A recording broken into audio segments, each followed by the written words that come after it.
Hello students, मैं अनुराधा कुमारी नायक, इतिहास विभाग, मारवाड़ी कॉलेज रांची।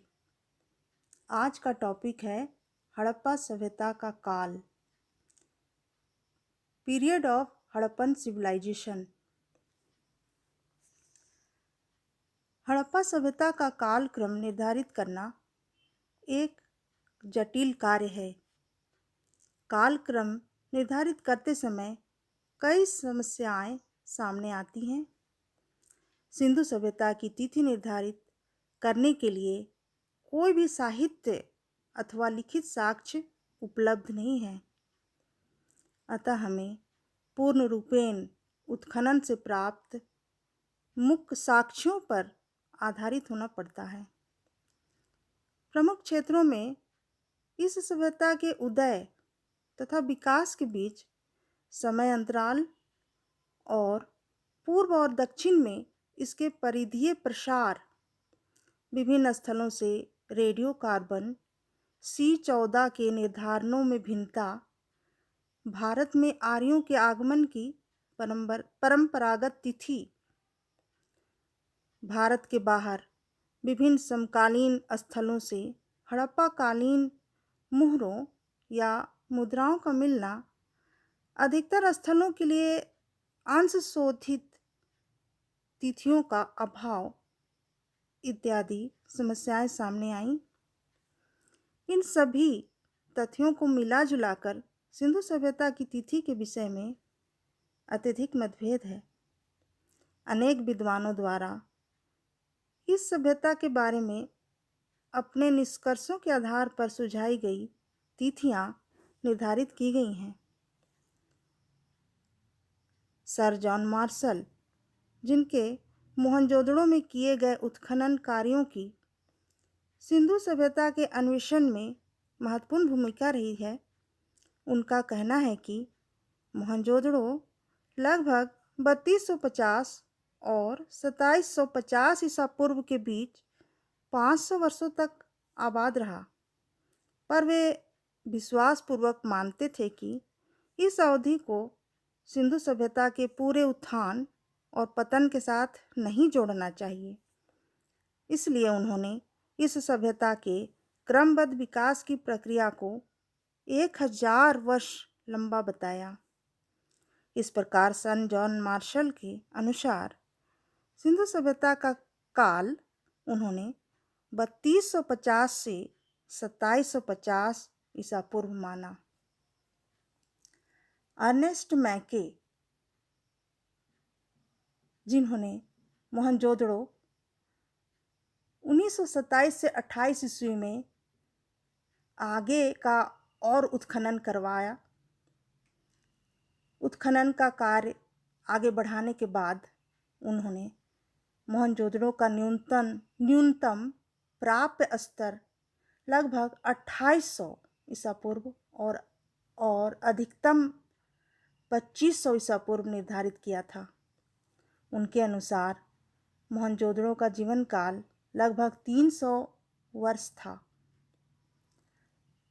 अब MS वत्स, जिन्होंने सन 1921 से 31 ईस्वी के दौरान हड़प्पा का उत्खनन कार्य करवाया था, उन्होंने यह महसूस किया कि हड़प्पा के न्यूनतम प्राप्य स्तर मोहनजोदड़ो के न्यूनतम प्राप्य स्तर से प्राचीन है, और तब उन्होंने सुझाव दिया कि इस सभ्यता का काल लगभग 3500 से 2500 ईसा पूर्व के बीच का है। REM व्हीलर द्वारा प्राप्त साक्ष्यों के आधार पर सिंधु सभ्यता की संभावित तिथि 2500 से 1500 ईसा पूर्व के बीच निर्धारित किया गया था। इसमें 2300 से 2000 ईसा पूर्व के मध्य मेसोपोटामिया के साथ सक्रिय व्यापार का साक्ष्य भी शामिल है। हालांकि व्हीलर ने बाद में अपने मत में परिवर्तन किया और इस सभ्यता के पतन की अंतिम तिथि 1700 ईसा पूर्व प्रस्तावित की।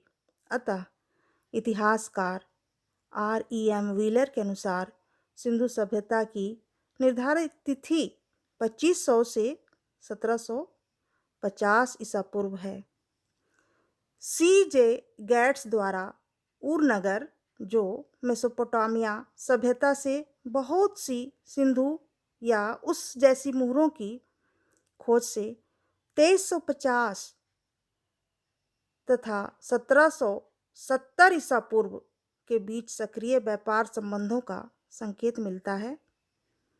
Doctor V.A. स्मिथ ने सिंधु सभ्यता का काल निर्धारण 2500 से 1500 ईसा पूर्व बताया है।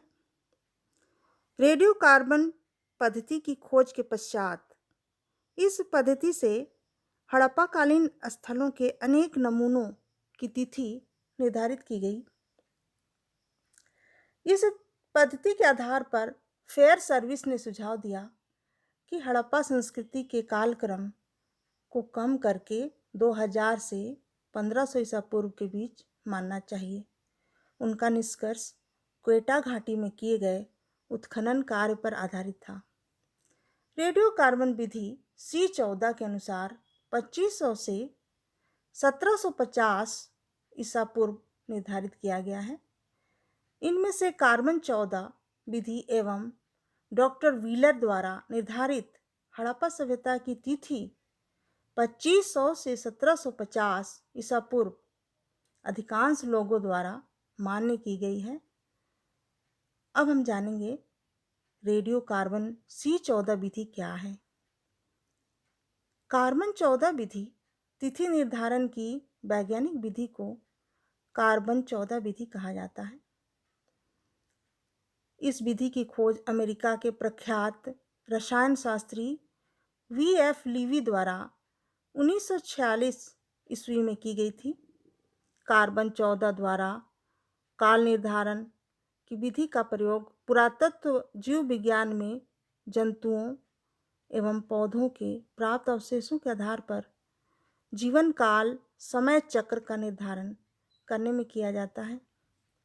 इस विधि के अनुसार किसी भी जीवित वस्तु में कार्बन 12 एवं कार्बन 14 समान मात्रा में पाया जाता है।